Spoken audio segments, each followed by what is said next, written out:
Big up, everybody. Ah. Welcome to United Real Therapy, people. Welcome to United Real. Back to life. Back to reality. Let's see. Back to life. Back to reality. Early birds are already in. People are already, the fan base is partially to blame. We celebrated mediocrity for so long. The people are saying Hoyland should be our number 9, starting 9 next season. We deserve this act as a collective. Players must go. No, 100% players must go. So does Eric Ten Hag at the end of the season, man. Big up to everybody. Love and like. Please smash a like on the video. Subscribe to the channel. Listen, I watched bits of it here and there. I was hosting an event for Palestine, for Palestinian human rights organizations tonight. We were raising money for people bringing medical aid and supplies on the ground. And I was hosting an event with my brother Lamin. Shout out Lamin.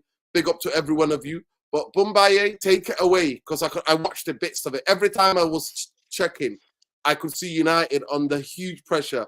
And I could see Brentford missing sitter after sitter. They couldn't hit a barn door.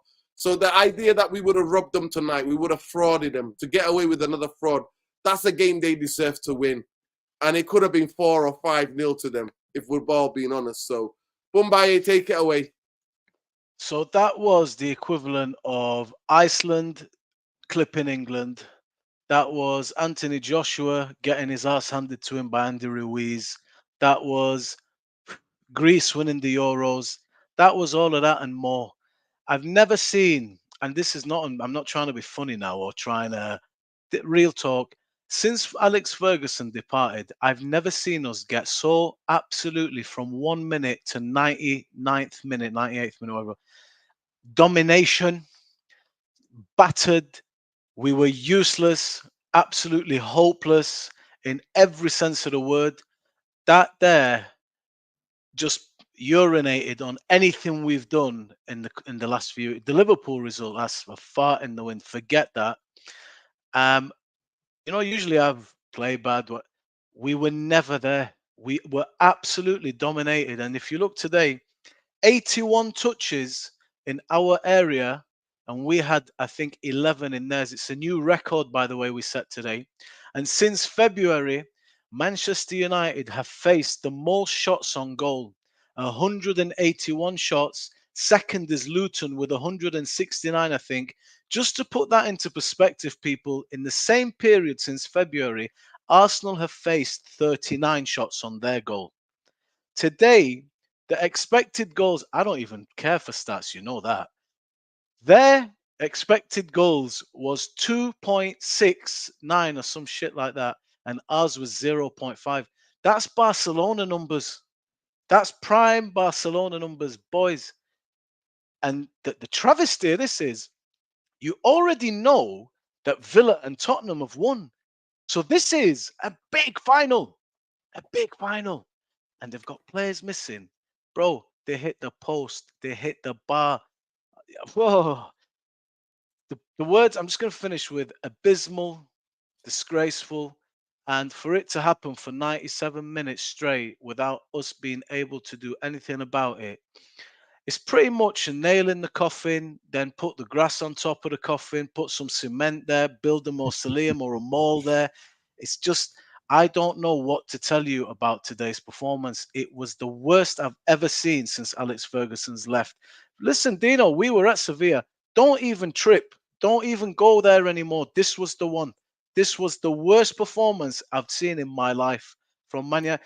But Brentford today, with that point, are now 15th on 27 points, I think. That's Brentford for you. I think that's what it is. Just to put in perspective what happened today. So take it away, you guys that want a third season without questions asked. Go for it. I want to hear it. I'm looking forward to it. I'm done. Yes, Jav. Never going to give him up, yeah? Oh, Never gonna give you up. Okay, question, Bumbaye. Do you think effort is on the manager or is it on the players? I think to be able to get the players to play for the shirt is on the manager. If you can't, you can. If I get you Messi and Ronaldo and you can't raise them for a cup final like this one, understanding it's 6 points. But if you lose 9 out of 10 duels, Is that on the manager or is that on the players?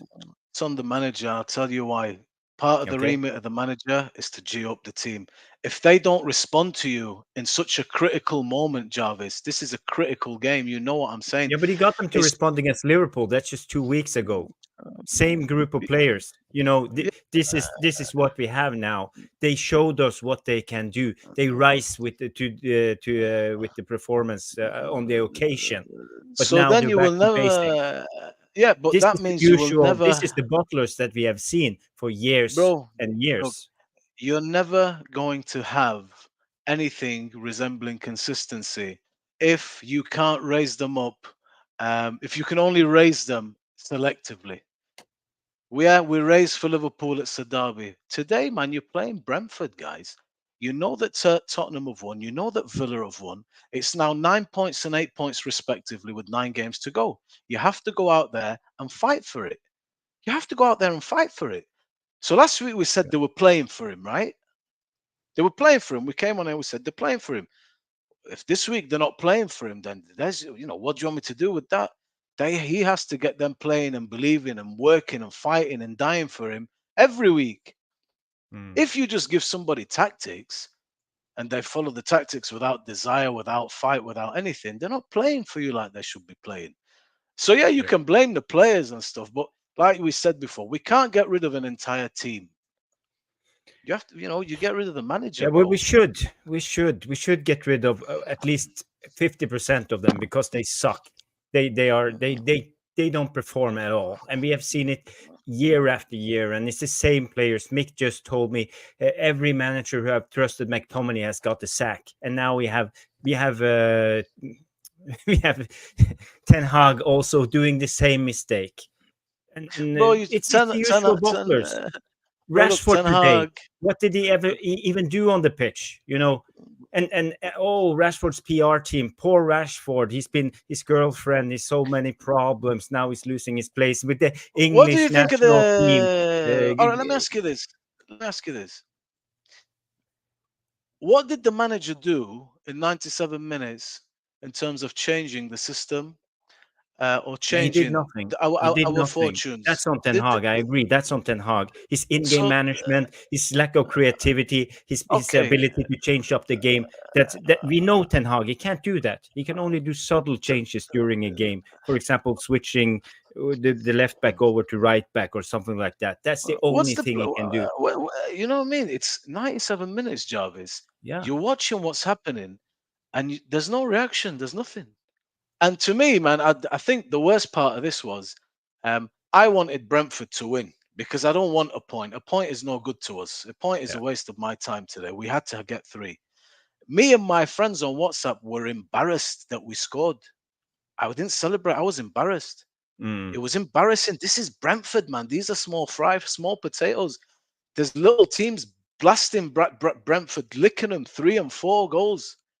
For 97 minutes, you got absolutely busted up, taught a footballing lesson, beat up. And mm, then Ten mm. Hag and McLaren celebrating like that. I thought, I'm embarrassed now. What's wrong with you?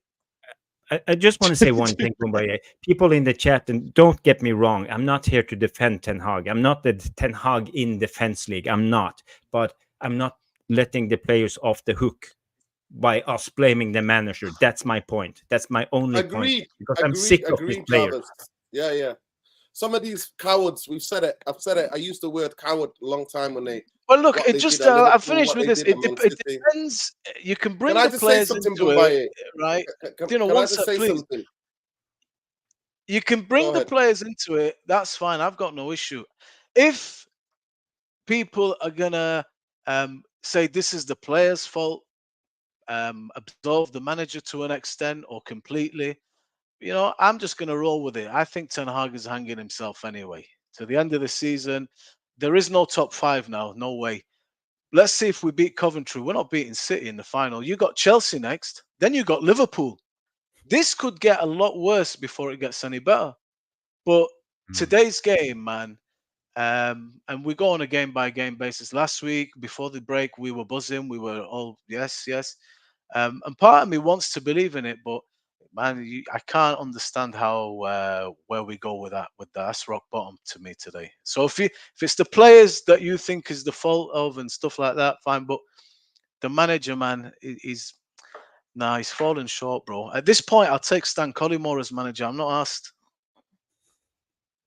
But you It's don't just, really mean that now, though. Don't you? bro, Sean. You know what? How can we watch this? This isn't football, bro. I swear Yeah, to I God, mean, this is. I'm gonna switch off now. Take it away. yeah, for me, I was very disappointed, and I think I was in the comment section yesterday when you guys were live, and I wasn't going to take any excuses because I mean I felt like there needed to be 3 points, but like I also said, I fully expected Ten Hag to be prepared for the game, and it looked like he was. But these players, man, these players, like that's where for me, like there's just no excuse anymore. Because as far as I'm concerned, Rashford, Bruno, Garnacho, nonsense today.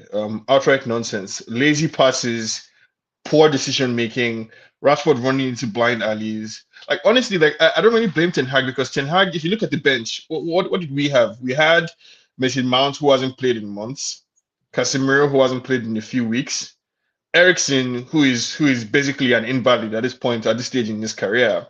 Anthony, who nobody rates or nobody wants, in the squad. So Ten Hag put out the best team I think he could reasonably put out, and I don't think it's wrong to expect more from a player who gets paid £350,000 a week. Make a fucking decision, Rashford. Look at Wissa. Whenever Wissa was running at our defense, he was running with purpose, beating players, moving left and right. Rashford runs and never lifts his head off, like never looks at what's in front what's in front of him. Honestly, like at this point in time, I feel like if they sacked Ten Hag, if the Radcliffe Ineos regime sacked Ten Hag, I'm going to give up because as far as I'm concerned, there is no manager that can fix what is fundamentally an integrity problem at this club. Fundamentally, there's a lack of integrity with these players. And where Ten Hag has failed is in keeping these guys honest. Is he making sure that like whoever steps out on the pitch is playing because he deserves to play and not because his name is Bruno Fernandes or because his name is Rashford or because there's a clause in his contract that says he or she must play. I think this whole style of play thing is a red herring. There is no coaching. There's no amount of coaching, no amount of tactics, no amount of style of play that you can put in a team of players who only want to play when they feel like it. These guys only want good times. They only want positive reinforcements. They don't want any challenge. They don't want to ever have to fight for anything or ever have to stand up for anything. I'm pissed, but like, I mean, considering that I wrote off the season a long time ago, I'm not as upset. Basically, I was fine when we scored. I would have been perfectly comfortable with us stealing the victory. So I'm not one of those United fans that would say, "Oh, just because we played badly means we deserve to lose every single game." No, I'm perfectly fine with winning games that we didn't deserve to win. I feel like all over football that happens all the time. That teams win games that they don't deserve to win. History only looks at the winner. Nobody really cares after the fact how you play. So I've been fine with that. But the problems that this squad has are problems with personality and integrity, not a style of play, not a tactical problem. These players are cowards. Like at the bottom line, these guys are freaking cowards. They have never actually achieved anything in life. These are players of the YouTube compilation generation, basically, whose idea of success is to have a nice 10 minutes. So you hear all these fake Sancho fans sharing clips on Twitter of Jadon Sancho doing like a step over here and there, or beating a player and giving a nice cross, as if that's what it means to be a good footballer. Basically these days. And as far as the people are concerned, that's all it means, right? Do you have a nice 10-minute clip on YouTube of you dribbling and shooting people, or getting past players and shooting? We honestly, I think fans need to be careful what they wish for and what they're asking for. And we really need to look at where the problems are in this game, because from where I was sitting, we lost the ball every time it got to Rashford. We lost the ball every time it got to Bruno. We lost the ball every time it got to Garnacho. That's our first line of defense. Those three. That's our first line of defense. That's the first line of pressing, basically. So whenever you see that our press is easily, gotten through, that's because those guys who are playing are freaking cowards. And if I can swear on your channel, Nuruddin, those guys they're bitches. Like they play like little fucking bitches. Like what you would call like a bitch ass person. Like a soft underbelly, soft ass bitch ass Cowards, players. cowards. Cowards. Like and they get paid a shit ton of money. So is And the they think manager, that to they've be fair. arrived. They think that they've arrived. Rashford walks around like some kind of superstar, and while I'm never one to I'm not for abusing any player or anything, but these guys need to get their head out of their ass, right? So for Rashford to have the audacity to be talking to fans as if it's some kind of conspiracy out there against him, dude, shut the fuck up! Like there's too much talking going on in this club. Rashford talks too much. Bruno talks too much. Onana talks too much. Even our manager, he talks too much. You are talking on the pitch, right? Like nobody wants to have. Nobody wants. It's not good for anybody to be insulting any footballer or to be creating a toxic or negative environment or space around a footballer. That's all well and good. Let's keep it to the football only. But Mr. Rashford and Mr. Bruno and Mr. Stop talking too much. Play football. Like do your talking on the pitch. For me, the biggest test of whether it's Ineos, whether it's Ten Hag, whether it's anybody who comes, the biggest test is what do you do with Rashford and Bruno? Because as far as I'm concerned, we will not get further than where we are as long as those two guys are the people that we're looking to as our leaders. Because Bruno, for all his shouting, he's nowhere to be found. Like that's what he does. He talks. He's a talker. He's a pretender. The same thing goes for Rashford. He's a pretender. All these guys in the squad are pretenders, and you now have the manager being forced to play people like McTominay, who ordinarily shouldn't be anywhere near the first team. And if the manager has his way, McTominay wouldn't be starting for us. But McTominay has to play, and then has to bear the brunt of everybody's abuse because all his failings are there for everybody to see, right? McTominay is exposed, especially in this team, because nobody else is willing to pull their weight, and he has to be asked to do more than he possibly can. Honestly, like United fans, like for me, there's only one place to point the finger, and that's the 11 or so players that played today. Especially that front three of Rashford, Bruno, and Garnacho. And we can forgive Garnacho because he's a 19-year-old player who's going to be inconsistent. But I'm tired of seeing Bruno and Rashford play for United. That's for me. I'm tired of seeing those two guys. I felt like they were parts of today's game where we looked like we were in some control, but we had no clue how to break them down. We couldn't get into their box. We couldn't get anywhere near their keeper because nobody had any ideas. And the people that are tasked with creativity, Bruno and Rashford, had no clue what to do today. So I don't think it's a tactical problem per se. It's the players, as far as I'm concerned, 100%, 1,000% those players. And if Ten Hag does get sacked, it will be for the same reason that every other manager before him got sacked, which is that he thought he was dealing with men without realizing that he was dealing with weak little boys. Yeah.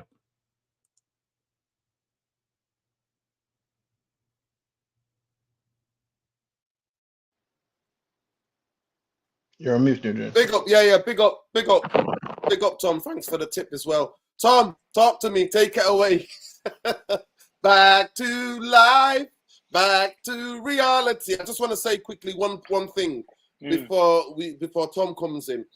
For any Manchester United player to be up for the game against Liverpool at Old Trafford, then they're not worth them going out there on the pitch.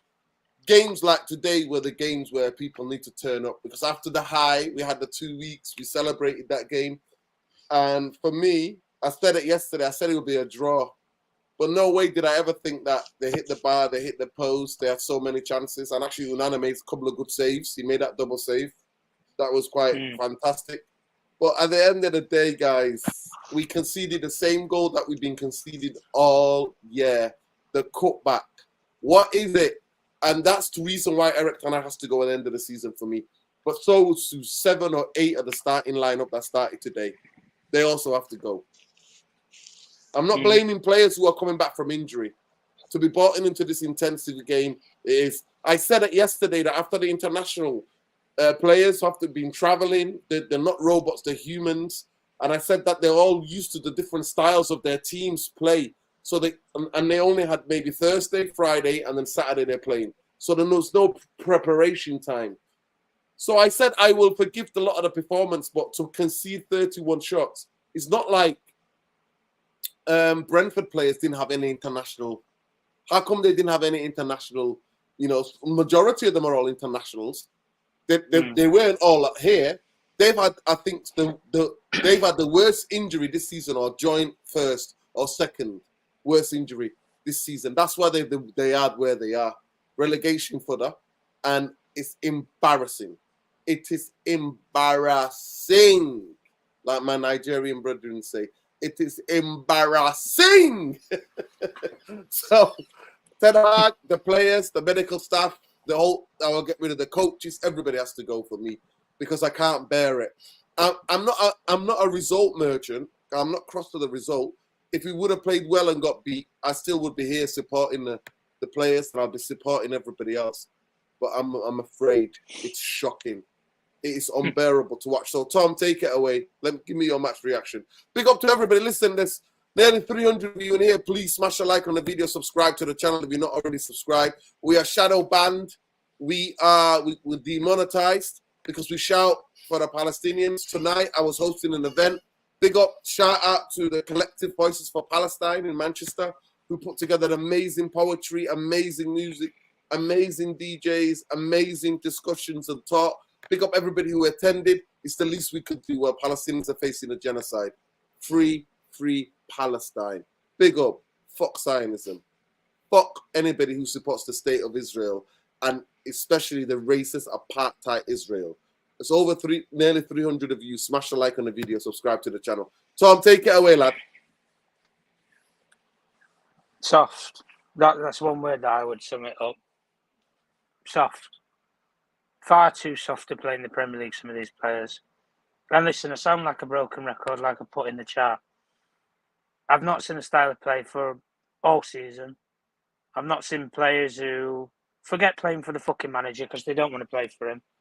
Once in a blue moon, when it's a big game, it's a big occasion at Old Trafford, they want to turn up. We saw it against Chelsea, we saw it against Spurs, saw it against Liverpool 2 weeks ago. Shocking. Absolutely shocking. Brentford have played 120 minutes against us and took the piss out of us. They've took the piss out of us at Old Trafford and at their own ground. The manager last season had 3 embarrassing results. One at Anfield, one at the Etihad, and one at whatever the fucking hell they call the Brentford Stadium. Community, Jai-Tech, I don't even know what it's called.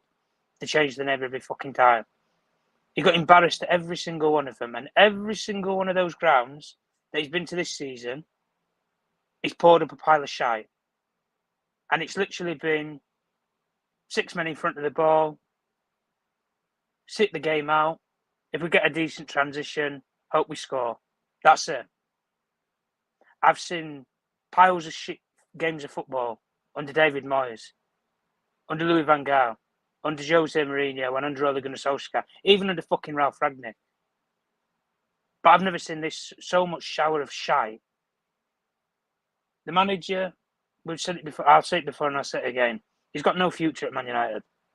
He's got no right to be at Manchester United. He doesn't speak like one, a Manchester United manager. He doesn't hold accountability to himself. Doesn't hold accountability to the players. Don't hold accountability to anybody. The players, listen, half of them go and piss off to Belfast or wherever they want to go to.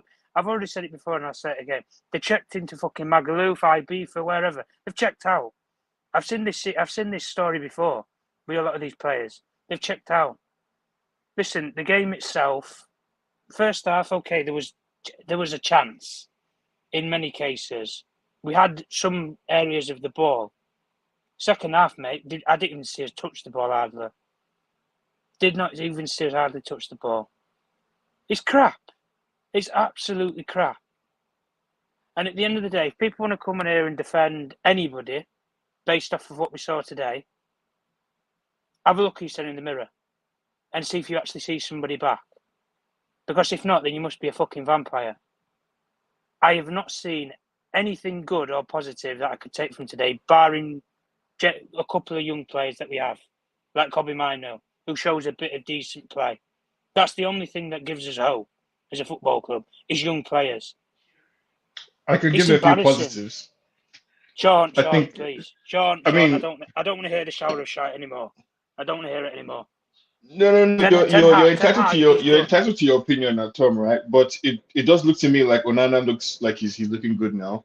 I like the fact that Wan-Bissaka is back to form and that he can step up and play on either side of the defense, right or left. It looks increasingly obvious to me where Ten Hag wants Wan-Bissaka to be, his wing backs, his left back, and his right backs when we're playing. I don't know what you want Ten Hag to do when Marcus Rashford is playing like a retard, or what you want Ten Hag to do when Bruno Fernandes cannot pass a simple ball to somebody that's 5 meters away from him.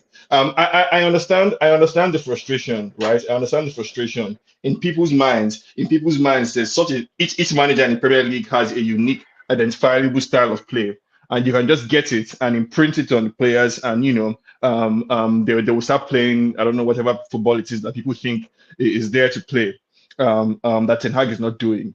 I don't know what people want more. What more we want from this manager, basically. Minimum. I want players motivated. He doesn't motivate anybody.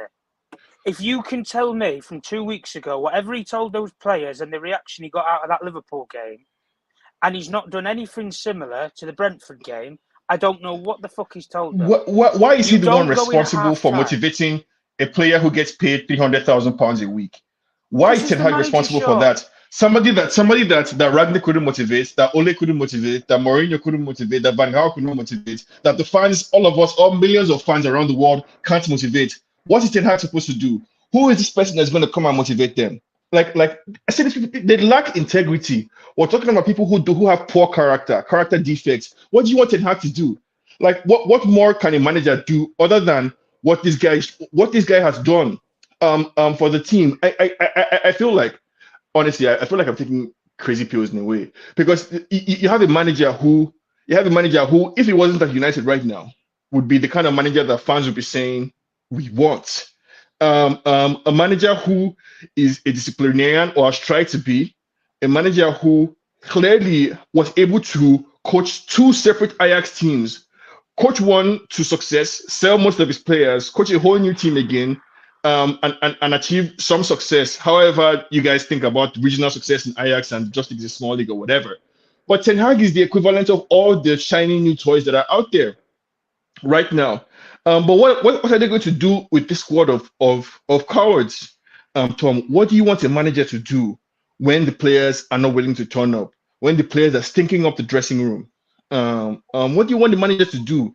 Over the summer, he got rid of what he thought, or what he feels like were some distractions, right? With Ronaldo. He tried his best to help Sancho, but that still, I think, poisoned the dressing room to some extent. If he knows what is good for him, he will find a way to ship off Rashford and or Bruno as well. But any other manager that comes is going to face the same problem, because the manager is going to get these players playing for him for the first 6 months of his new season. They'll be very excited, very motivated. They will run, they will work hard. And then once the going gets tough, the cowards will show themselves. I will be back here again in 2 years. I promise you, I'll be back here again in 2 years, because there's absolutely nothing that you can do for players who just want to steal a living. That's what they want to do. They want to earn their money, dress up, go out at night, take pictures, dance, do like their little TikTok dances and whatever. Players of that's why every time I hear Bellingham talk, it makes me very proud, because there are very few players like that anymore. Young players who are hardworking, who know exactly what it is that they're there for. Not these people that we have basically in our squad. For me, I feel like Ten Hag is a victim of everything that's wrong with this club. And I can totally see us being in this exact position again, because regardless of whatever talent a manager has, I couldn't give a shit, Sean. To be honest, when his talent stops, I couldn't give two shits. Listen, I want a manager to can I come just in, come and I in there want us one to play second? some decent football. I That's want a it. That's manager all to we're come in and play asking. We're some not decent asking for football. Forget we're not asking trophies, for forget miracles. silverware. You're not going to win anything like that. You're in a Yeah. league where you have 3 teams who are better than us and who arguably will win any of the trophies ahead of us. City, Liverpool, and Arsenal. Streets ahead. Absolutely streets ahead. They don't go to Brentford and concede 31 shots. They yeah, don't even but concede. they're also They don't not even 18. concede They're double also not digits. 19 months into a new manager. Like that comparison, I think, is kind of silly. Like Liverpool and Man City have been dominating the Premier League for Sean, 6 years. Arsenal has had Sean, one manager for 4 years Ten and have been Hag's constantly never going to progressing. dominate Sean, anything. Why are we Never comparing? going to. Why are we He's not done comparing? anything out. He's not done anything out of the Dutch league. I'm listen. I'm not having I'm this. sorry. Nah, If you've still not got there. blind faith, then good luck to you. But I need to No, see no, no. something It's not behind them blind faith now. faith. It's analyzing the Let me scenario situation with clear just, eyes. let me just I'm get this. saying I'd rather stick with the manager. You guys tell me what you want to do. You Sean, people that want Ten Hag out, tell me who you Sean, want to bring in and 7 what or you 8 expect from players him need to go. in 7 or 8 19 players months. need to go. 7 or 8 players. The medical team. Everybody needs to follow him. That's a joke now, Listen, Nuruddin. You listen. might as well say I'm we should sorry, bring back Ronaldo de Sean, Lima Sean, or Banish I'm Roy. sorry. Sean, I'm sorry. No, it's not. I'm sorry. You've had your say. I need to come in. Big up to Saeed to change the thumbnail. Big up to everybody. There's still nearly 300 of you in here. Please smash a like on the video. Subscribe to the channel. It is what it is, man. Listen, big up to everybody, man. Big up to everybody. At the end of the day, we need to agree to disagree. Eric Ten Hag is not getting paid peanuts. He's getting paid, I think, what is it, 5 million a year, if I'm not mistaken? Is that how much he's getting paid? I 4 thought million it a year? was might even be more than that, Listen, somewhere around, he's getting 3 or over 3 million a year, by fact. So at the end of the day, he's got to fix this. And for me, I said it, we made the video, we said that after the Liverpool game, the Monday after, we said it on here on the Real Raw Red podcast. Can they use this now? Can they use this energy? At the end of the day, nowhere energy to be used. We conceded a team that is absolutely being decimated by injuries. We conceded 31 shots. I'm sorry to say, I don't care if you've been there for 6 months. That is unacceptable. Forget 18 months, nearly 2 years. If you've been there for 6 months, it's unacceptable. I don't know how many times they hit the bar. I don't know how many times they hit the post. I don't know what happened. But to me, if the manager alone, and this is what I'm talking to, this is where I agree with Sean. If it's just the manager, Eric Ten Hag going, then I'm not behind that. It has to be 6 or 7 or 8 players in the starting lineup need to fuck up at this football club. Do you think that's possible? Well, I'm sorry. Ineos are here now. Shiny Ineos. The quarter sexuals are here. Don't try and score your points, Nuruddin. Answer the question. I'm sorry. Don't try and score your points. Answer the question directly. You know what? It can be done. You know how it can be done? I saw fucking Nottingham Forest do it, Sean. They bought in 31 fucking players. Or 33. I've seen teams do it. So yes, it can be done.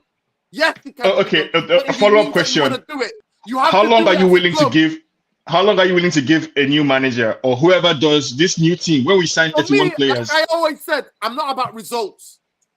I've been lucky enough to be one of the ones alive now still in Manchester, live in Manchester and grow up in Manchester and see Manchester United lived everything. For me, I said, when you bring good football, everything will come back. The chemistry between fans and the team and players and whoever the manager and the coaching staff, that will come back. You need to show us something.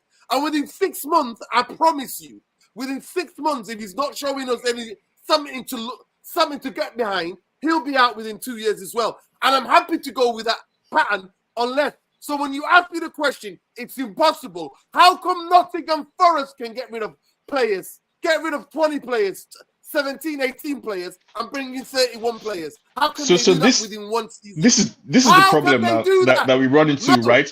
Nottingham Forest came from Championship to the Premier League and got rid of £5, £10 players. I don't care. I do not give any fuck. That's what you say now, right? That you don't care. That we don't care about the realism of the situation. We want to argue in theoreticals. You've got to get rid of players. You've got to get rid of players who've sacked 4 managers. You have to do it. And people who play tonight, majority of the guys who start every week need to go because we found out they're cowards. They're cowards. But for me, I'm not here just Eric Ten Hag going. I'm not. That's the difference between a lot of the people who are Eric Ten Hag out. I'm not tripped about Eric Ten Hag going. And to me, there's a famous saying, and it's been said throughout generations and in different languages. If there's a will, there's a fucking way. So if Manchester United want to come back to something new, they have to cut that umbilical cord. They have to get rid of players. They have to do it. They have to do it. And you look at the most players that we can get the most money for. Bruno, Rashford, see you later. Yeah. Honestly, I don't think any manager will get the time to build anything because the fans will not give him the time. No, I'm with you on that. I'm with you on getting rid of Bruno and Rashford. But there's no world in which we sell 8 players, Nuruddin, and the whole medical team. There's no world in which that happens. You get rid of them. I'm sorry. But this is what you want to do. Do you want to go back to being a football club, or you want to be embarrassing fucking clowns and then a season? No, but what do you want to witness, Sean? What the fuck do you want? Do you want to watch a team that's actually helping, that play like a team, has a structure, has a way of playing, has a way of defending, helping each other, or do you want to watch? No. I actually believe that. Ten Hag's biggest shortcoming is in his charisma or lack of. He lacks. I don't give a fuck about charisma. Yeah, you asked a question now. Let me answer. I got to finish, Sean. Sean, I listen. Okay. I need to go through the super chats as well in a minute. I listen to you. I listen to all of you, right? I don't care about charisma. I care about a coach with a plan who doesn't need players. He's players who coaches everybody. But I am saying that I think Ten Hag is that manager. Let me finish. You didn't let me finish either now. Ten Hag is that guy.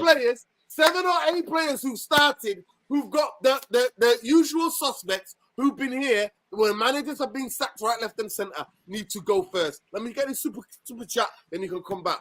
Big up to Matt, says here, blaming player or manager naive, blame lays on both bad coaching, lack of tactics, low quality. Ineos will remove anything and rotate players over 3 years.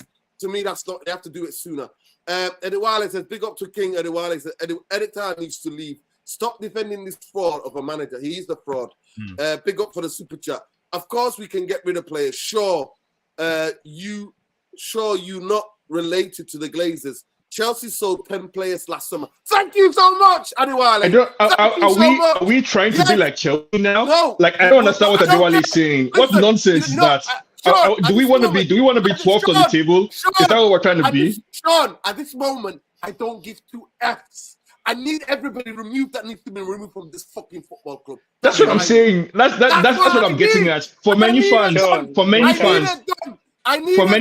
we want the cyclic gratification of getting rid of Bruno and Maguire. We're not really interested in actual concrete solutions. People are looking to be proven right and to get like cyclic relief from seeing the players that they hate to leave. I'm okay with that too. I'm fine. What I was getting at the charisma is I'm simply saying everything that you're saying, Nuruddin. I think Ten Hag has all those traits within him, except for the key one. That is the gravitas needed to sit in that chair and to withstand all the bullshit that comes with being the United manager. I don't think that there's any of the managers out there currently that has that X factor. As far as I'm concerned, they are all the same in terms of tactics or whatever. All the style of play bullshit that people like to make noise about, I think is nonsense. It's a red herring, a distraction. The key thing that is missing from any manager who can be a come to United. I'm sorry, Sean. That's my opinion. That's my opinion. You watch. Yes, I don't know what football you're watching either. Football to be able to attract players, to be able to move forward, then you can add on to the quality. If you're not playing good football, football is an entertainment business. It's entertainment. I sat there at Old Trafford when I go to Old Trafford, and 11 years I watched the shit of clownies. At least with Ole Gunnar Solskjaer, we were scoring goals. Can you imagine? I don't understand the revisionism that is happening with Solskjaer. So I say at least with Solskjaer. What is this mindset United fans who are saying, are pretending as if Solskjaer was the good old days? Like, really? Is that where we are now? I'm sorry, with Ole Gunnar Solskjaer, Manchester United were not conceding on a regular over 21 shots per game. I'm sorry. I don't know about you guys, but I remember what it was like under Solskjaer, and I'm not looking back. I'm not looking back. That's revisionism, and I think, with all due respect, that's BS. People are angry, and it's fine. but let's not pretend like Tank was better under Solskjaer. That's just not true. Like, the football that we're playing is not in a vacuum. But as these players and this Man United team, Sean, we knew nothing how is to happening in a score vacuum. goals. We So knew the how to idea that you can score just goals. coach. No. We knew under Solskjaer, we knew how to score goals. This team, they can't put 3 or 4 passes together to even get up the field. It takes a 60-yard pass and somebody to run onto it and hope that you can create something from that. That is not sustainable. It's That's not what is happening, sustainable in Tom. big football. That's also not You're what is gonna win happening. anything playing That is not a way. good faith as in rendering of what is happening. That's just not true. It's not true That's that what Ten is Hag's happening, approach though, is to Sean. kick the ball forward and run after it. That's not true. Ten Hag has a clear style of play. Clear what he wants to do with his centre backs, his keeper, his wing backs, his striker, his midfielders. It is very clear what he wants to do. What he's lacking and what he has been unable to do is transmit that message or those ideas into the players. And that is the charisma issue that I'm getting at. That is where he's falling short in being able to control everything that's happening. I'm sorry, Sean. No, what you guys want is a fantasy. What you want is to be permanently angry, so that you can complain that the squad isn't, that we're not getting rid of 8 players and the whole medical team. What is that? They need to go. They need to go. Sean, okay. I'm sorry. We need to hear from Bombay, Jarvis, and other people. And I will say this simple. When you in-game management is crap, when you keep making the same bullshit mistakes again and again and again, I'm sorry. It's there blatantly to see. Erik Ten Hag is out of his depth. He's like a rabbit caught in the headlights. He doesn't know what he's doing. He goes to game with the tactics, what he picks. He doesn't have a clue. So who has a clue? Who will fix the problem? Let me get the super chat. Otherwise, say tactics are a distraction. What the fuck am I listening to? When these people are so highly paid, you think they spent days telling these players how good they are. We need a better tactics manager, not good. Simple. Yeah, 100% I agree with you. Go ahead, Jarvis. Yeah, interesting debate. I'm listening to you guys, Sean, and I think you make some good points. It's about the perspective where you come from. I always try to look at it from a tactical point of view because that's my kind of specialty. And today I think Ten Hag didn't solve the solution against playing against a back 3, a back 5. That's a big problem. We also struggle against other teams who play with the back 3. We all remember the Luton game was another type of back 3 because they were pressing really high with their wing backs. But today they were more of a mid block. The biggest problem when we play against a 5-2, 5-3-2, or let's call it that, is you get a box. While you guys were talking, Jarvis was drawing. I don't know if you guys can see this, but it's the tactics board, and what you have the 2 strikers up here and the 2 midfielders here. So you get a box. You see a square. You see the square right here, and that square makes everything very difficult when you want to try to play out from the back. Today, Onana had a pass completion of, I think it was 47%, because he was forced to play it long all the time because we couldn't play out from the back. We had really big problems because they have 2 strikers and the 2 midfielders, and they had who was the defensive Jantnell on Brentford, who was the DM. And he was swooping up everything. Every time Højlund tried to drop down to receive the ball from Onana, Jantnell was there beside Ayer. So and the other 2 center backs too. So today we were out. We were schooled by Thomas Frank. And the problem is, for me, is Ten Hag. He stands on the sidelines. He sees what's going on, but he doesn't do anything. He should have maybe tried another. Played with the second striker, moved McTominay up besides Højlund, just to get some extra space for Højlund, to get him more involved.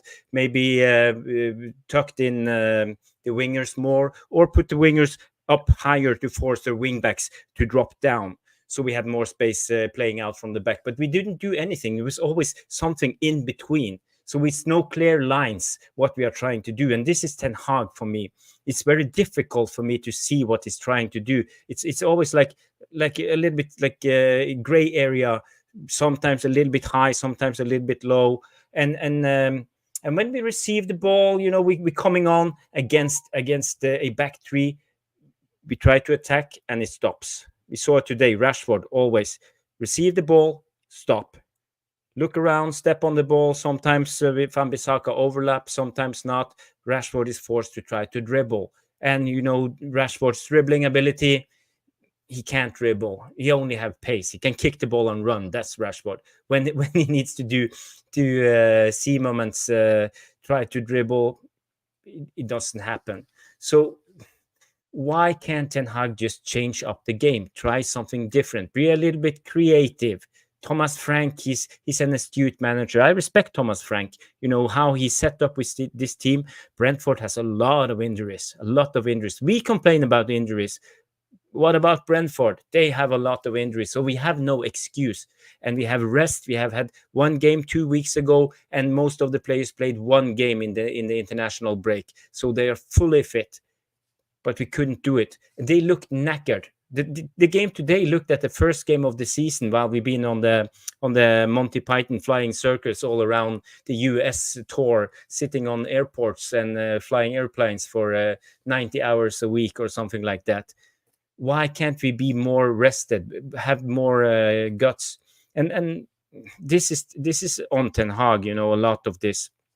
But again, Sean has a good argument. It's also on the players. It's their responsibility to be up for the game, up for the fight. I agree, Yeah. Jarvis. I agree. It's on the players as well. That's why I never just think one person is gonna bringing in one person is gonna fix this. It's the overhauling. And when other clubs can do it, don't give me the effing excuses that this club. It's about choosing to do it. Are you willing? We've watched the same shit in 11 years. 11 years of shit. That's what we've watched. Yeah. 11 years.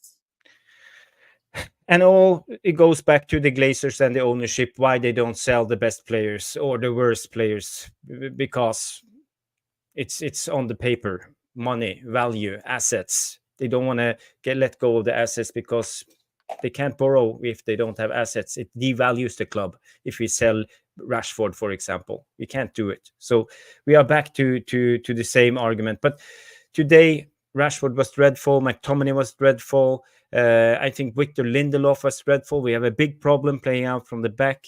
The fullbacks was okay. Bruno was okay, but he didn't create much. I missed a player like Eriksen today to come with some creativity, some good passing and distribution, but we didn't see it.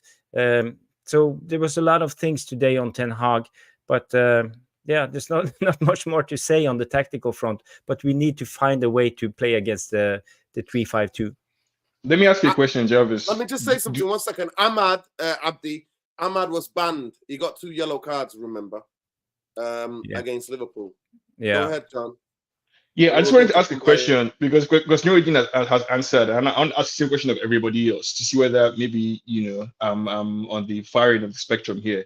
Do you guys also think it's possible for United to get rid of 8 players and the entire backroom staff, including the medical staff and all of that? The radical solution that Nuruddin is proposing, because the difference between us, Nuruddin, is simply that I don't think it's possible.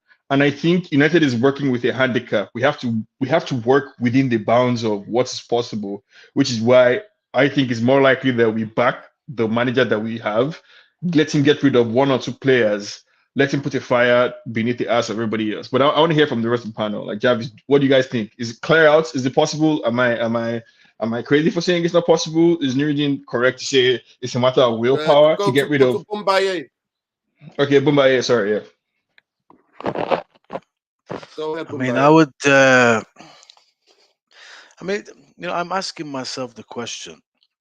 I've backed managers a lot, and sometimes taken a lot of flack for it. True. It's Solskjaer. In his personal life, before we got on YouTube, always backing every manager. Nice one. Is Solskjaer a bad manager, or can I say it's the players? Is Jose bad, or can I say it's the players? And then you go back in time, and I could really absolve all of the managers. If at this stage we are absolving this manager by and large, and saying that he has a problem with the players, because I'd say the team that we have here now is comparable, and in some places on the pitch, there are much better players. So I don't think I can really buy into that.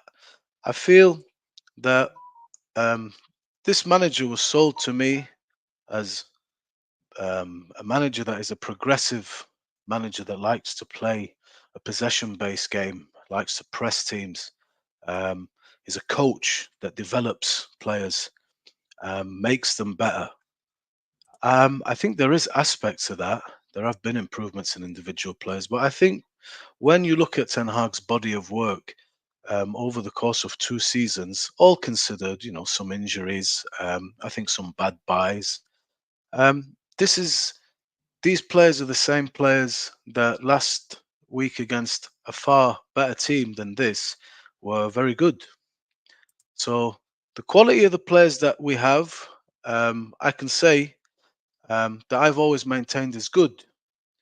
But I feel I was listening to Jose Mourinho on Rio Ferdinand channel, and I was listening to what some pundits were saying about Alex Ferguson. So they were talking about motivation.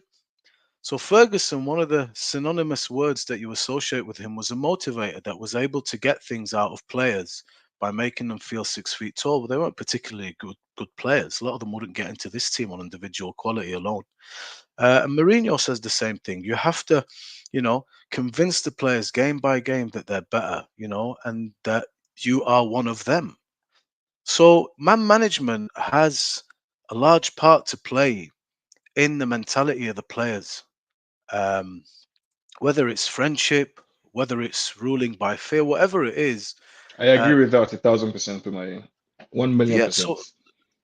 So I think so when I'm looking at this game, I mean, at the minute we're polarized as a fan base. It's fair enough, I mean, I'm stood in a particular place. I'm looking at this, and for me, my feeling says, man, it's just not there.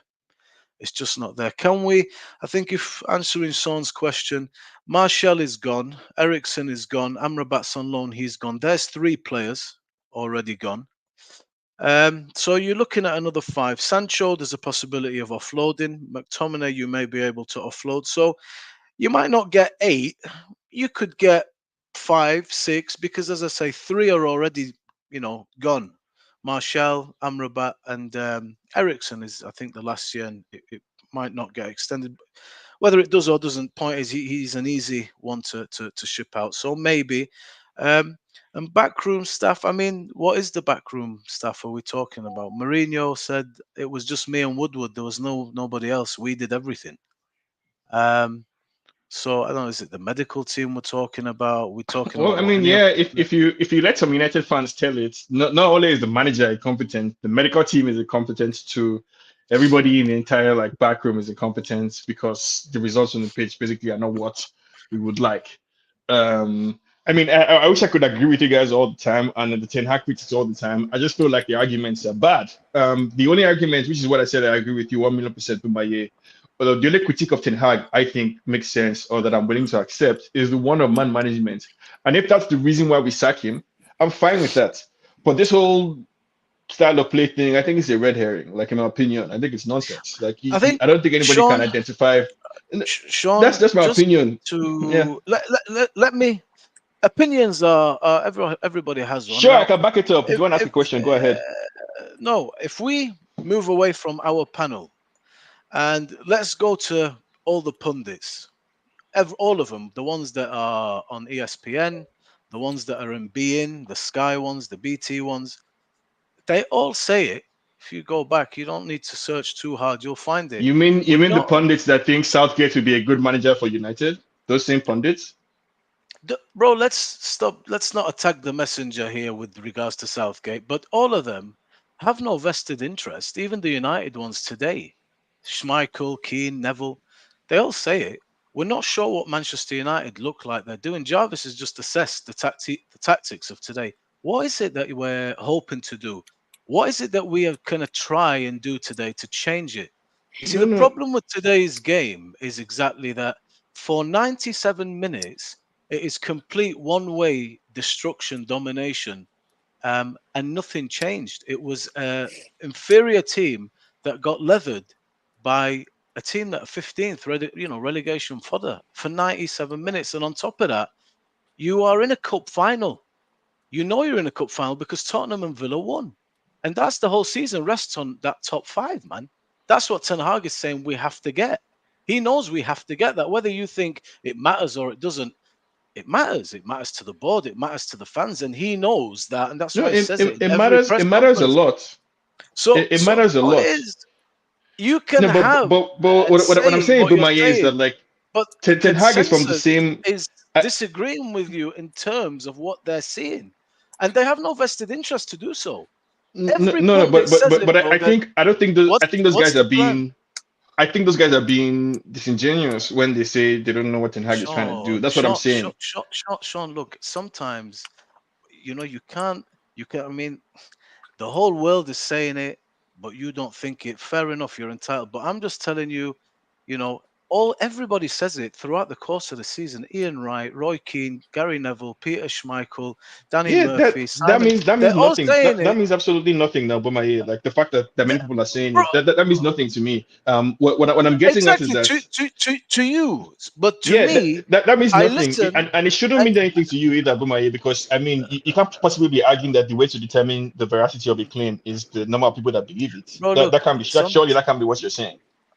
no, bro, Sean. Sometimes a person isn't aware of his own shortcomings. Of It's course.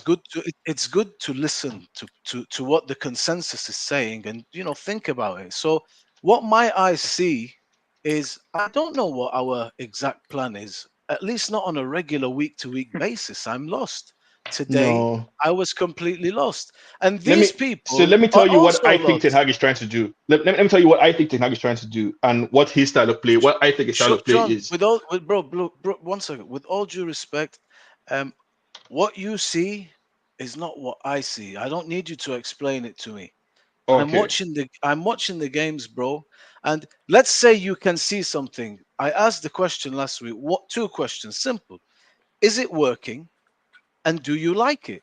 So those are separate things. Those are separate questions now, right? That's an entirely separate question from whether or not there's something, and that's what I mean when I say those guys are being disingenuous.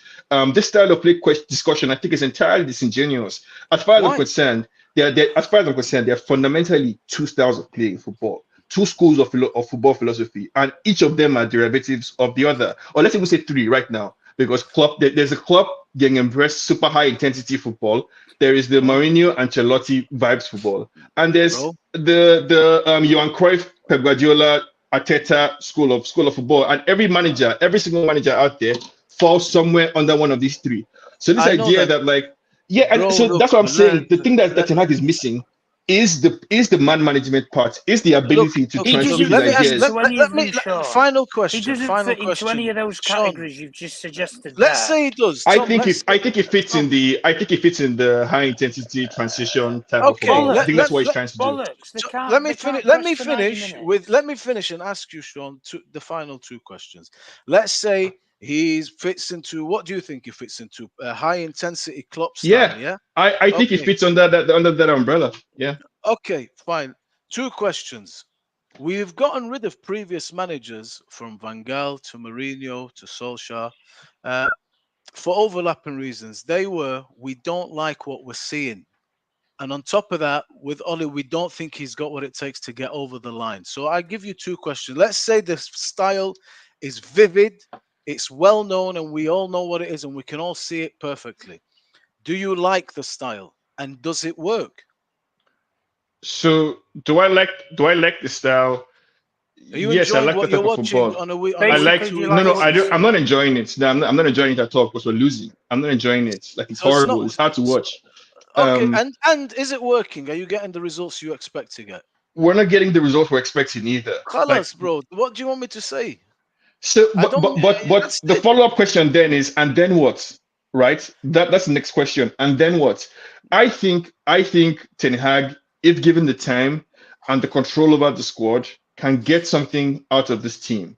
That's Oh, what I believe. fucking hell. That's what I So believe. Given the time, and control over the squad, he can get something out of this team. 400 million So pounds. listen, He does his own just to finish recruitment. that, this is the same thing that you will have forevermore in every club with every manager. What we're asking ourselves is there enough there, all considered, that we believe this is the man to continue taking us forward for a third season? If I asked you that question now, you will say, regardless of what happens for the next 9 games, yes, I want him here for the third year. Fair enough. I am telling you. That's not what I would say, Bumaye. I What would you think say? I think as Is, far is as there Ten Hag, is there a point at which you sack Ten Hag, and what is that point? yeah, the moment it looks to me like the players are no longer playing for him, Are they right? playing for him? I, Do I they look like they were? I think he has a core group of players from which there's something to get out of. I think Martinez, Dalot, Onana, Wan-Bissaka, Kobe Mainu, Garnacho, Højlund, basically is a strong core of players to have in the squad. I think with people like one of either Maguire or Lindelof on the bench, with McTominay as a bench player, Bruno as a bench player. I think Ten Hag has a core there of hungry players who are willing to fight and who are ready to fight for him. The rest of the Bro, team can fuck off. So that's okay, Rashford, okay. that's So, Luke Shaw, that's the usual, Casemiro. the usual ones. Yeah, But today, every player, the 7-8 players you just mentioned, they played. yeah, and they did okay. Dalot was good today. So was Onana. So was Wan-Bissaka. Bro. What I'm saying to you is, Minor was okay, decent today. Højlund worked his ass off today. Garnacho is a bro, 19-year-old. We discount. We expect him to be inconsistent. brother. What I'm asking you is, we just mentioned 7-8 players, which is the bulk of a team. That these players are loyal and play for the manager. They played today in a game where it was a 6-pointer against a team that is got a lot of injuries. It's 15th. Did they turn up? Did they look like they played for him? Did Dalot look This like is he played for him? this Yes. today, Sean. I would tell you, okay, fair enough. To me, today is the worst performance of a football club, Man United, I've seen since Ferguson. Not because Come it was on. so bad. I swear to God, I'm not just How saying that. I many said it. worse performances in Speggy can one team have? You know how many times you've said this? Bro, this today, do you know why it was the worst? They're getting worse and worse. Because The it performances are was getting Sean. worse and Sean, worse. we've seen games where Manchester United have their moments. They might have 20 minutes here. Do you know today? And let the people in the comments, you guys tell us what you think. But let From me the get this. first minute Don't to the ask the comments now. 97th. One No, second, bro. Mumbai. 1 second. Dino, This last one. one. From the first minute to the 97th minute, Manchester United were second best by a country mile, bro. And Don't the ask the problem was comments. not, and the problem wasn't just the quality. There was absolutely not 1 second ball What do you won. think happened, There was Bumaye, nothing like nothing. between And the Liverpool and players that are today? loyal, and the What do players you are think loyal to happened? him. Sean So, and bro, Mumbai, it's hold just it. Hold. difficult. Listen, hold it there. Hold it there. I've heard it. Actually, Manchester United played better after that 7-0. Liverpool hit 7 shots on target and scored 7. Actually, in that first half, in that game, we were in it until they scored. I think was it second half? They scored in the first half. Then we came back out and we conceded. Nuruddin, I was on this show. Let I me was on finish. this show after that Let me 7-0. Let me Don't you finish. dare come and Let me pretend finish. like Let me we finish. weren't all livid Let that me day. finish. I Let was me on the finish. show after that 7-0, Let me Nuruddin. finish. Let me finish. Let me finish. Just That was dreadful because every shot, every time they went forward, they looked like they couldn't score. But actually, Manchester United played for a half. The game looked even for a half. We had our half chances. We had our shots. The second half, we collapsed. Goal after goal went in. And then after that, Ten Hag, in-game management was nowhere to be seen. And that was worrying at that time. But I'm sorry. The performances, you can have 5 of the worst performances in Manchester United history, and Ten Hag has at least got 3. Because I saw 2, Ollie, at home against Liverpool, 5-0. That's one of the worst performances I ever saw at home against the Liverpool team in the league. Yeah. Ten Hag had at least got 3 in The those. way 4-0 Liverpool against away. Everton under Ole, that was one of the worst. what That's about the one of game the that worst. Ole got that goal is sacked? The game against Watford, the last Ole's last game. Listen, by the end, the players were not playing, and he even said that in that overlap comment. He was like, he asked the players who wants to play, and some of them were like, no, they're not playing. No. So exactly, Nuruddin. Very good point. after hearing that Ole interview and the overlap, where he basically said that he was sabotaged by his own players. I don't understand what fans expect to happen to Ten Hag and or the next manager after him. I'm also curious to hear from the guys on the panel what you think happened between Liverpool and now. Because I think, to me, clearly the players were up for it against Liverpool. They cared. And today, some of them couldn't be bothered. That's it. Like, that's the difference. But if you guys have some insight that maybe I'm missing, you can tell me why the same players and the same manager who was able to get the results against a very good Liverpool team all of a sudden was horrible today against Brentford. If it's not that this team is full of cowards. Tom. Yeah. Well, Liverpool's an easy game to get up for because it's a derby. It was at home, and in many games, and forget Liverpool and forget the rivalry with Liverpool.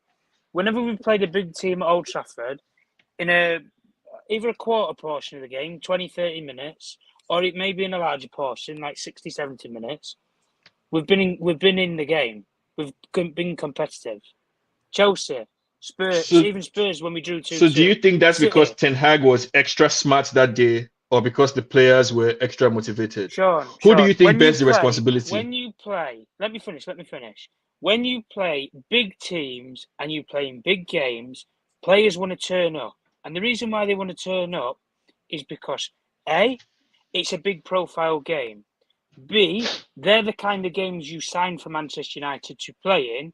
And C, argument aside, they're the games that matter the most because those teams are who you're competing against. Tom, they're also playing for titles, international places. for Don't forget, they're also playing for international places. When you make the argument in terms of how can you go from the Liverpool game to this, some of those players who have gone on international duty, fair enough. They've played internationals, they've been away, they've done whatever. But bulk of these players, the club decide to send Martinez over to Argentina or America when he should have rehabilitated in Manchester. They flied him over there for fuck all reason. That's liable upon the club. Then you want to sit here and come up with excuses all season about injuries. If you can't manage players properly, the medical department, we know, is shambles at Man United, as it is anyway. But the manager is the core group of players that you said that played okay today. Okay is not good enough to be at Manchester United. Okay is not good enough. It was a simple question, though, Tom, that you haven't answered. What happened between Liverpool and today? What happened between Liverpool and today? Liverpool is a rivalry. Brentford, they couldn't give a shit about. Half of these players last season, when they went to Brentford, they probably didn't even know where the fuck it was. Thank you for making my points for me. Players know, but you. Thank you for making my points for me. So it's the players. Whoa. People like you, Sean, you sit there and you defend mediocre players constantly, and you have done most of the season. I've heard you sit on here many a time. Oh, Scott McTominay, he scores a goal, scores 2 goals. Yeah, I've defended Scott McTominay because I think Scott McTominay is a good squad player. He should be our third choice midfielder. Yes, I'm okay with him in the squad. This is exactly what is wrong with our club, Sean. This is exactly what's wrong with our club. You answered your own question earlier. You'd get rid of 8 players. Scott McTominay, if he's not one of them 8 players, I'm fucking worried for you. I'm seriously worried. I don't understand. I don't get your point, Tom. You're not making the point you think you are. I don't think McTominay should be a starter. Oh, for fuck's sake! You have players who have been here for 5 or plus years, and they've done fuck all. They've won nothing. They've not done anything notable with their careers at all. Marcus Rashford, I'm going to say it for what it is. I don't ever see him winning the Premier League title. I don't ever see him winning the Champions League. Not with Man United. Might go somewhere else. Might go in Europe or anything. He's got a big profile. Same Bruno Fernandes. Got a big profile, big following.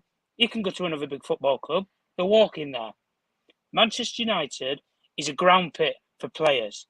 As many football clubs do, they give players minimum times and they give managers times to perform. Managers, on average in the Premier League, you get 18 to 2 months to show what you can do. The guy has had 18 to 2 months. He's got 1 top 4 under his belt, and fair enough, he's got 1 trophy. He's also been embarrassed in big games against big rivalries. Liverpool will never ever shut up about 7-0. They never will. Everybody's going to have to live with that. And this manager, if anybody can honestly sit on this panel or in the comments or anything, I will make anybody a bet. in 3-4 years' time from now, Erik Ten Hag would never win a Premier League title with this team.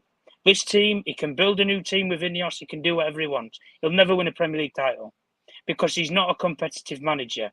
He's far inept in terms of his tactics. You've already said he lacks charisma. He's clearly got a shit man management style to work with players because as much as people say players should motivate themselves, players need motivating from time to time. You have a couple of bad results in a title race, you rely upon a manager to get something out of players, to reignite them, to refight them. Pep Guardiola, Klopp, the best managers in the world, even mediocre fucking managers who are at the bottom end scraping the barrel, like Thomas Frank today, he gets something out of his players because there's a belief with the manager because of the way that they play, they believe in the system, and they believe in the manager. These players, they don't believe in this manager, clearly. And as much as these players want to say it, they probably don't even believe in themselves. And I'm not surprised. But being okay at Manchester United is never good enough. And I'm not accepting okay. That's not okay true. will never win. That's just not true. Title. United have had many okay players. We've had many. Sean, we've had many okay players in terms of ability, but they were mentality monsters. This revisionist history, I think, is just nonsense. Like the idea that United under Fergie dominated everybody we played against, that we were the best team every single time we played on the pitch. We weren't. We won many games by luck. We won many games by the skin of our hair. We had many average players in the United team who were willing to fight and die for the team because they believed in what was going on and because they had integrity. The idea that everybody in the United team was a world-class player is nonsense. We've had many McTominays in our history, many players of even lower quality than McTominay possibly. But the difference then... I never saw nobody that could scan. We went to San Siro. We went to the San Siro with a midfield of Anderson and Gibson. We went to the San Siro. Were better than him. They were better than him. They could carry out a plan. Scott McTominay can't carry out shit. Listen. Of course, in hindsight, this is the worst team ever. I'm eating on the stream. Yeah, no, I mean, really, you're comfortable. I want to ask you the question. It's simple. Does Erik Ten Hag and these players deserve another season? Yes or no? Simple answer. Simple. I would divorce both of them. For me, Erik Ten Hag deserves another season. That's my opinion. I priced in what I'm seeing now from the beginning. From the moment we signed Ten Hag, I priced in some ups and downs, some inconsistencies, some mistakes, and all of that. I priced that in already. So for me, he gets another season. This bad. I thought we outperformed last season. I feel like what we have this season should have been what we saw in the first season, and what we had last season should be what we're seeing now. But the manager made some mistakes over the summer, some very crucial mistakes, and I'm willing to let him learn from those mistakes within the environment, because there is no manager out there that can solve the problem for us. So we have to make mistakes with whoever we have. Both of us, we have to wear the same trouser. You know how like a mother would tell a child, we have to wear the same, we have to get into the same trouser, us and Ten Hag, the fans, Ten Hag and the players, and solve the problem. Like there is no fix. There is no open heart surgery like Ralph Ragnick was saying. That's nonsense. What Ragnick was suggesting is never going to happen. So we all have to come together basically, and Ten Hag needs to get another chance. From my perspective, he needs to be given more time to fix what's going on in the club. I think he has good ideas. I think he can learn from his mistakes. I've seen him learn from some of his mistakes, some others not so much. I'm willing to give him time.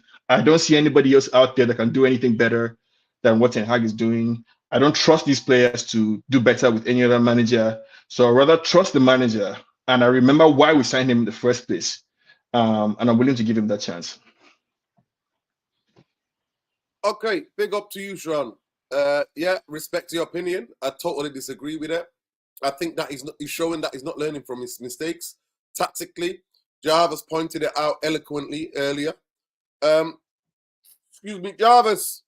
Yeah. Does these players and Erik Ten Hag get another season? Yes or no?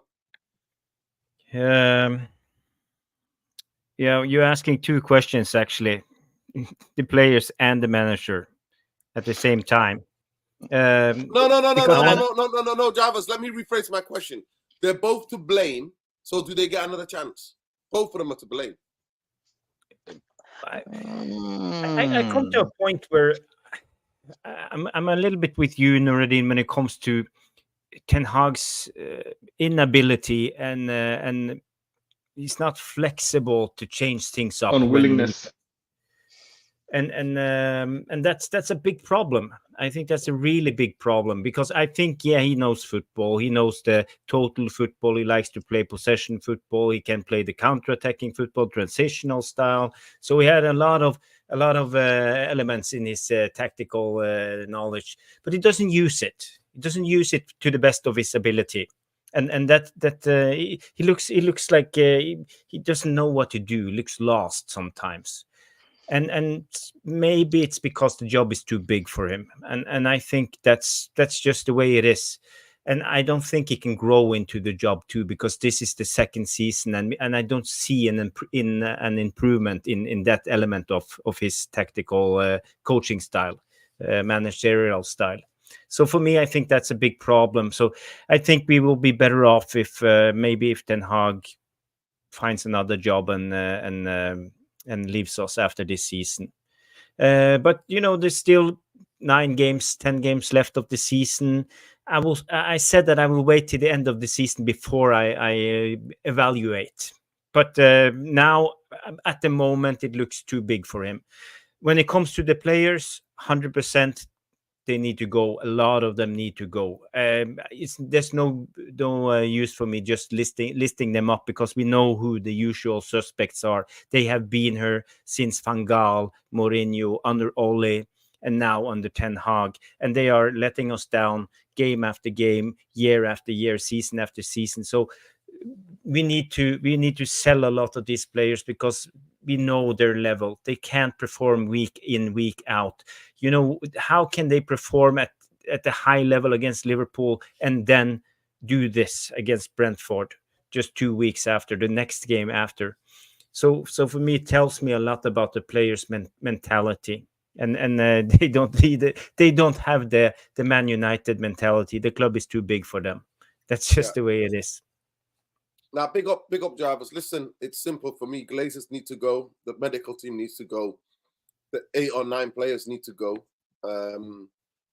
Ten Hag needs to go. His coaching staff, the coaching staff that were there under Jose, the coaching staff that were there under Oli, all those need to go. Everybody needs to go for me. I'm just sick of it. And I'm not asking for the world. I'm not asking for challenge for the Champions League. I'm not asking for you to win the Premier League. All I'm asking is, when I go to that stadium, is to be entertained, for me to get off my seat, to see a bit of a system, a structured, a team that wants to fight for each other. That's all. I'm not asking too much. Bumbaye, go ahead. Do the players and Erik Ten Hag, because both of them are to blame, do they go together, or do they stay for another one more season? And the truth shall set you free. Jarvis, how do you feel? Isn't that a load off, bro? You've arrived, man. Congratulations. Well, I said I will assess after the season, but right now, if I assess it now, it looks like it's a little bit too big for him. Yeah. Listen, I think Erik Ten Hag's body of work comes up quite short. At this stage in the season, the gravity of today's game was a huge game. We effectively ended our dreams. Realistically, you're asking Villa to lose 3 games and draw 1, and we win 4. That's what you're asking. You're asking Tottenham to lose 3 games and we win 3. It's a big ask with 9 games to go. Not happening. So yeah, it's not happening, and it's not so much that you lose. It's this to me is the worst game I've ever seen, because it was just for 97 minutes, one-way traffic. They actually broke a record today, Brentford, for the most touches in our box. They had, as I said at the top of the show, 81 in our box, and they hit the post twice, they hit the bar twice. It was unreal what I was watching. And they did not look like, they just didn't turn up. They weren't there. I think we have good players. I like some of the players that we've got. I think we need maybe 3 or 4 more first team players, and then we will have a really good team. I don't think this manager. I don't have faith I don't feel like I'm going anywhere with him. And I don't feel he has the stature. What's that? I don't feel Spurs finding a way to get the job done. Somebody's got something on in the background. Like BBC or so. I don't think Erik Ten Hag has got the stature and the commanding presence and the experience of managing the club this size, a dressing room like this one, where players are, big players, man. Bruno. That's why you want that on your content. Casemiro. Yeah, that's part of it. I like two managers. I like Antonio Conte. Today, what I would say, just to finish off, Thomas Frank, when I hear the name, is not very sexy, but I respect him, after today. I really did. I really enjoyed Brentford's performance.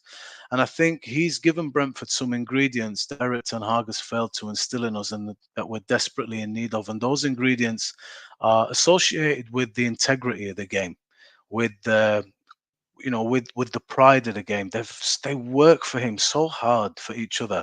They're so efficient with the ball, and everybody is so well coached and so well drilled. And today you saw what 5 at the back can do.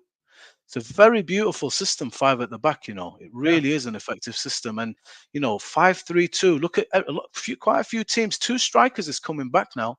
You saw Wissa playing just a little bit behind Tony, and it was really enjoyable to watch. So I like Antonio Conte very, very much, and I like Julian Nagelsmann very much. Julian Nagelsmann, to me, I read up a little bit about his life and things like that, and I like the idea of the unknown with Julian Nagelsmann.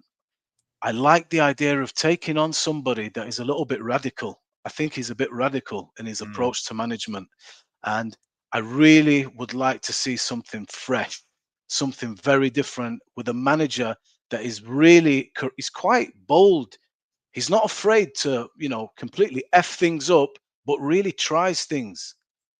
Even with Bayern, I watched some of his training sessions. It's like watching a guy that is so confident.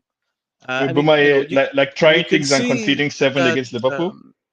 Like trying things like that. You'll be fine with that. I think your defense of Ten Hag this evening, Sean, is a bit blinded, bro. Just, I understand where you are. You're in, no matter what happens, fine. We got beat 7, we got beat 6. We've been the whipping boys of with all due respect, Bumaye, I would argue that it's the Ten Hag outers that I think are being blinded by shiny things. Like a lot of people are being blinded by shiny objects. Like what I mean by shiny objects? Shiny objects like Liverpool, like the new flavor of the moment, Man City or the Zerbi. Before it was what's his Newcastle manager's name? What are we asking? Eddie Howe or Postecoglou. Like the new flavor of the month. They're chasing shiny objects. Okay, let me ask you, what have we made any demands from Erik Ten Hag? Have we asked to be in a title challenge for Erik Ten Hag? Have we asked anything? Of course we have. It's precisely because he hasn't met the demands that many fans want him out. Like I was on the stream yesterday and I commented and I said this was a must win. In the game against Liverpool, Bumaye, you didn't believe we could win. I said that game was a must win regardless of anything that was happening, right? Sure. I'm not deluded about what it means to be a United player or what it means for United. What I'm simply saying is that what we're looking for out there, we have it in the manager. Right? There are all these other extraneous factors that are making his job impossible. Sean, that we're not accounting for. So we're not giving him enough credit for, I think. Sean, that's embarrassing. That's Sean, embarrassing. Listen, I am not in-game management is talking poor. Like this. His idea to change is poor. Bro, I'm sorry, Sean. Last week, this guy is stubborn. But Nuruddin, in Ten Hag's defense, he's good when it comes to setting up the team against. He's been improving, especially.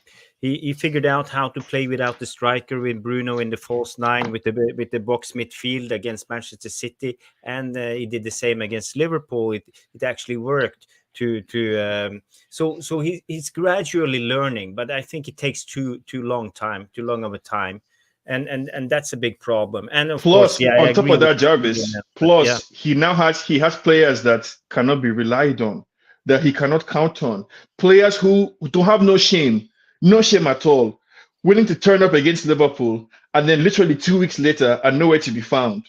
I don't understand. It's either Ten Hag was a genius 2 weeks ago and is a fool now, or it's the same manager and it's the players that were willing to show up one day and unwilling to show up the next. Look, th- with Eric Ten Hag, man, the thing is, it's not about shiny things. I'm not asking for a title challenge anymore. I'm not asking for a Champions League anymore. I'm resigned to the fact that we're not even going to be in the Champions League. I'm asking to play a decent, No, the decent Conference football. League. Do you know what I mean? I'm asking We're to not even play good enough for the a Conference decent League. brand of football on a regular basis. I'm asking, man, if you're not going to play good, to turn up to games. If I was asking of Eric Ten Hag, all considered, for what I think we should have the right to, which is let's press on from third, let's play good football, let's score some goals. We're Did we play breaking the well course. last season, Kumaye? No, we In your didn't. We mind, were did we play well last year? No, we were dreadful, bro. We played at the beginning of the year for like a third of it. Then after from the World Cup, it was the worst football ever. But we agreed. We thought, okay, let's get results. Let's get in the Champions League.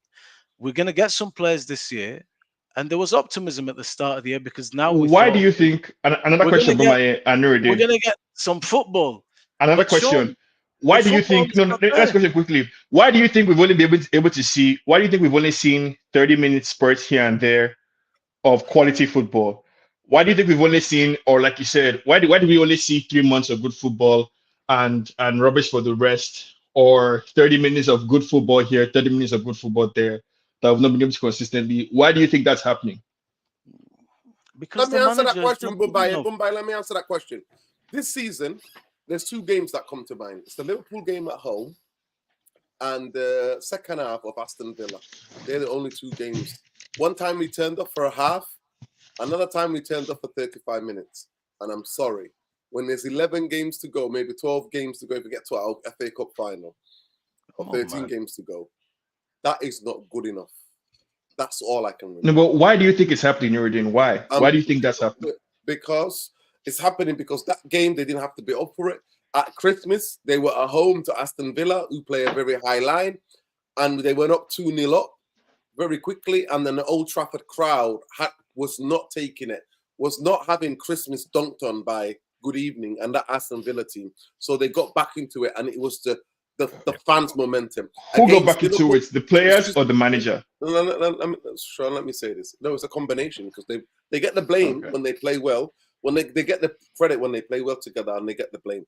In terms of the Liverpool game, I was in the stadium. Bumbaya was there. The only thing that carried them over was about the fans that generated the noise.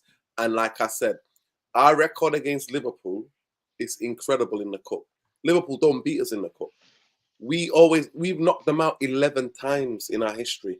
Only one other team has had more worse record, and that's Liverpool's record against Everton. They've knocked Everton out 12 times.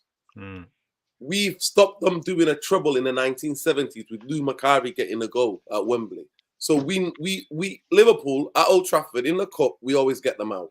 No, but Nuruddin, doesn't That's your what answer they're playing imply against. it's more on the players? Doesn't your No, answer basically imply that it's more on the fault of the it's not. players? No, it's not just on the players. It's also on the manager. Sean, explain how Eric Ten Hag's better than Nagelsmann or Hans Flick. He's not better than all available managers out there. That's the question. I can't explain to you how Ten Hag is better than Nagelsmann or Hansi Flick, right? One, because you're never going to be persuaded. Secondly, because Nagelsmann has the benefit of not being in a job right now. Nagelsmann was a wonder boy that went and couldn't hack it at Bayern, where basically the league is set up for them. He couldn't succeed at Bayern, basically. That's the manager you want to bring. Or Hansi Flick, who I don't like. What has Hansi Flick done in the last how many years? Sean, He won the Champions League. I don't want Nagelsmann. Listen, he's won a treble. He's done a treble at Bayern Munich. With the Bayern that Nagelsmann couldn't succeed with. No, it's still in Europe to win the Champions League. I think Bayern Munich looked like they. Let me just say this. Mumbai, let me just say this on the last one. We'll cut it off after the year, right? I do not want Nagelsmann. Manchester United could not experiment with a guy like that again. The guy that Manchester United should go and get is a manager that believes. That is a manager that is a drill sergeant on the training ground. He tells players, stand the fuck here. He's a manager that understands the Premier League, understands the rotation game, and that coaches 19 to 20 players in the way the system is. Win, lose, or fucking draw. Who is this That manager? is That's Antonio Zerbi Conte, at man. Brighton. I'm That's already the in love. manager. Who is this That manager? is that's the Zerbi? manager. That's the manager, Zerbi. Come He does on. not. The Zerbi, let me finish on. You can laugh all you want. But give me the courtesy to explain. Okay. The Zerbi does not give a damn what your level of ability is. If you don't do what he says, get out. You're on the bench. I think that's easy to say in Whatever you Brighton. want. Listen, I'm sorry to say, he does not get involved in transfers. He's not give a damn about transfers. He gives a damn about the players that he's given, and he improves players, especially younger players. He improves every player. Gross, I have never in my life ever thought this guy could play the football that he's playing. Right. I have never, absolutely. I thought Welbeck was dead. No, but there are some critics. No. There are some critics who say that the Zerbi's flaws, one of his flaws is that he's too rigid. He's too committed to a particular idea of football. I need that. Okay. I've missed that. And that, because that rigidity, Sean, is good football. Win, lose, or draw. Manchester United are not winning Champions League anytime soon. We're not challenging for league time anytime soon. I want to go to Old Trafford and see my team do what he does, where they got that third man run. The ball is in rotation. The players are moving. It's incredible the way we fundamentally differ on this point. I could care less about style of play. I just want to win. I want to win games. I want to lose games 4-3, 5-3, 4-0. I don't mind getting slapped because I'm getting slapped and watching shit football now. I might as well get slapped watching good football. That is where I'm at. I don't give two fucks about a result. I am a good football merchant. I am a merchant of, come on, giving it a fight, having a go. That's what I am. I know Manchester United are not, I repeat, competing for a Champions League or a league title anytime soon. I want to go to Old Trafford and see good football. That's what I've been deprived of. The only guy that is not compromising to his philosophy is De Zerbi. He knows the Premier League. One thing that I love about him is the rotation. You're not doing it. Lewis, how many managers have been able to go from small clubs to big clubs? I think the ones who have succeeded are the exceptions, not the rule. I'm not going to lie to you. I am not going to lie to you. I do not care. I care about a manager who backs and believes, believes totally in his way of coaching. Do you think Ten Hag doesn't? Drill sergeant. That's what I believe. And I need that in my life. I need good football. I'm getting whacked playing shit football now and again. I'll take getting whacked while I'm trying to play good football. You know, you have to play good football and you have to get results. If you play good football, it's all right. That's in as you're building the project. But at a certain point, that has to start translating into results or you'll get sacked. And if you're just getting results, if you just play your football for results, it's what happens is when you lose and you play badly, you get whacked up. We're a club, man. We want to play and win in style. That's the mandate. So if we were seeing a style of play that we enjoyed and whatever Ten Hag is doing, it was nice to watch. It was good on the eye, but the results aren't there. That gives you belief that, okay, we are going somewhere. And if you're getting results, that tends to buy you time with the fans and appease whatever frustrations they have until you get that football right. But at the minute, the results are really poor. The football is probably the worst in England. It really is so bad. And the inconsistencies are still there. And to be honest with you, the money that's been spent on this team, and today it was all these players that played, and I've never seen them worse than this. I've never seen our team be so bad. And what pisses me off is that for 97 minutes, we were just dominated, man, for the whole game. Usually we're there, maybe not playing good, but you're in the game. But we were really, really busted up today badly, you know. I don't know about you guys, but I think sixth position is a fair-ish reflection of where United are in relative to the rest of the league. And relative to the manager, bro. And relative to the manager, relative to the rest of the league, I think sixth position is a reasonable place. I think if you average out this season and last season, the manager, that's what I'm saying. If you average out, because there's more to the picture than all we've seen this season. There's more to Ten Hag's story I'm than this sorry, season. Sean. Nah, He's not Sean, realizing bro. how Too to little, too correct late, the bro. basic mistakes he's making. Big up Aliwale Oluwale Di Marilia. Oluwadamilare. There you go. Big up. There you go. Just to go and research Zerbi at his previous clubs. Every player that's been coached by him sings incredibly high praises of him. Everybody he's improved. And I'm sorry to say, like I said, I don't mind getting whacked now and again because I'm getting whacked now anyway. I just want to see good football. That's all I want. I want to get. You know I'm laughing football. because that's what Ten Hag did against Liverpool for 7 years. Sorry, Jarvis. Sorry, Jarvis. How can we expect De Zerbi to come in and get players like Lindelof and McTominay and Maguire and No, they need to go. No, we need to clear them out.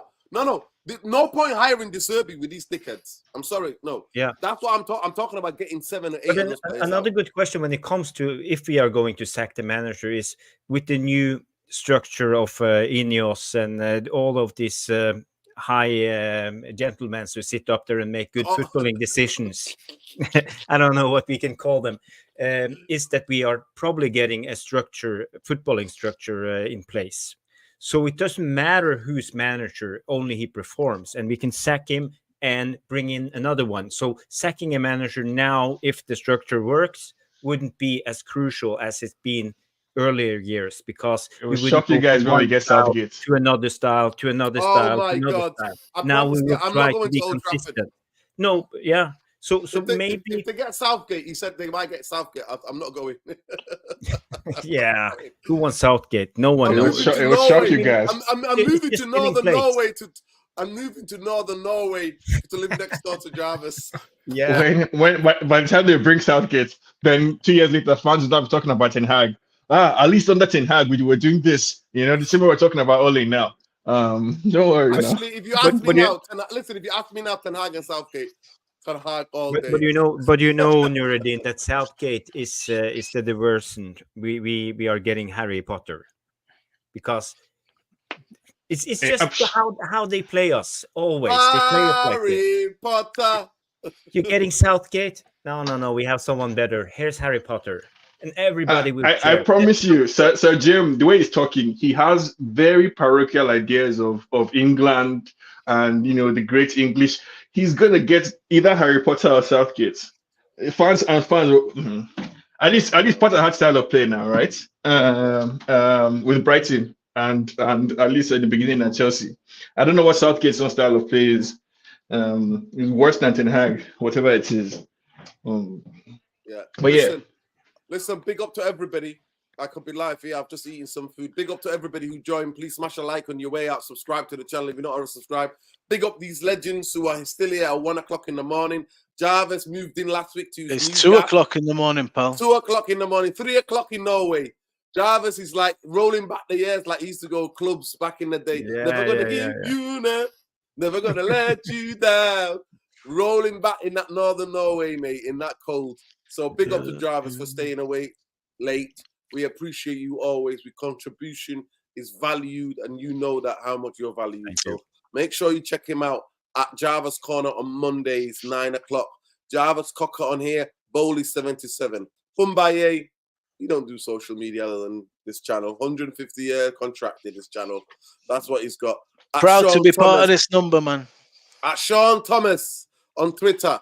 The geopolitical famous podcast is called How We See Things. So you make sure you check that out.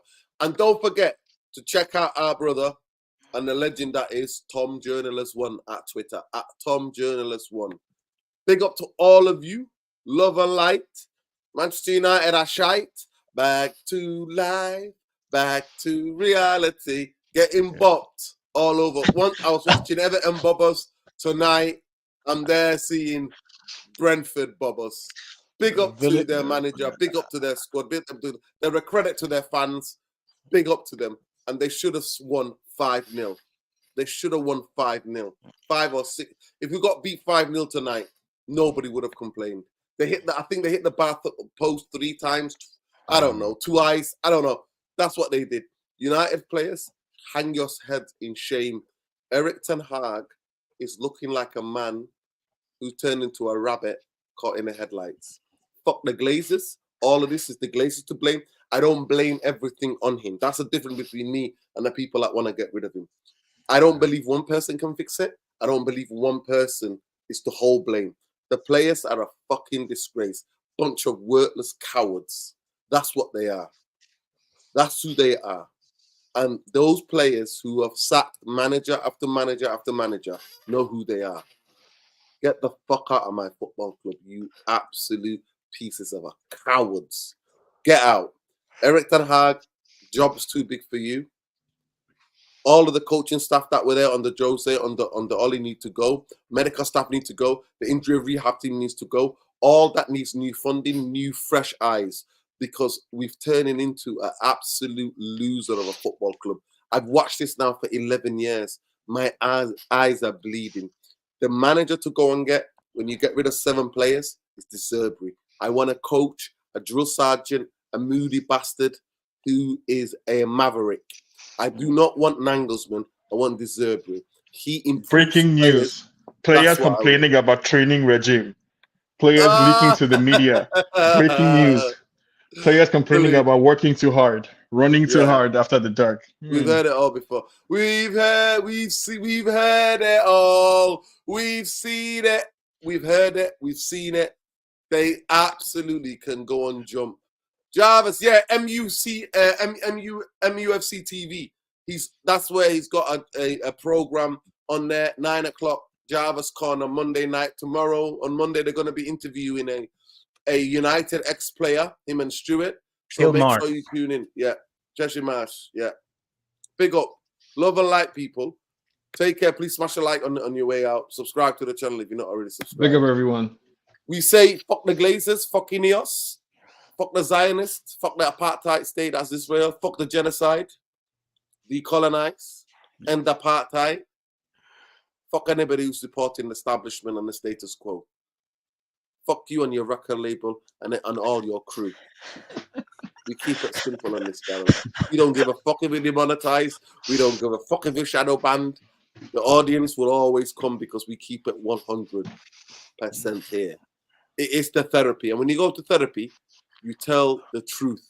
You do not pontificate. You tell it as it is. We're shit. We're shit. We know we are. We're shit. We know we are. We're getting bopped every week. Bopped comes from being danced. 1930s, 20s, America, getting bobbed. Big band music, getting bobbed. You know, that's what it is. Lindy dancing. That's why what happens to Manchester United weekly. De Zerbi, please, I beg you, please get De Zerbi to my football club. Today was not bop, bro. Guys, today we got a little bump and grind. That's what we got, man. Bump and grind. That's what it was. We today. got absolutely. Listen, today we got rolled into a split and smoke. That's what happened to us.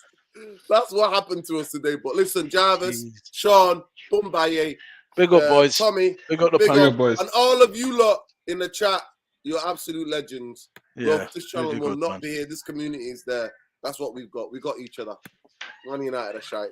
Take care, people. Free the fucking Palestine. Free Palestine. Stop the genocide. Free the Congo. Free Sudan. Free Tigray region. Free anywhere where people are oppressed. Good night, people. Good night. Peace.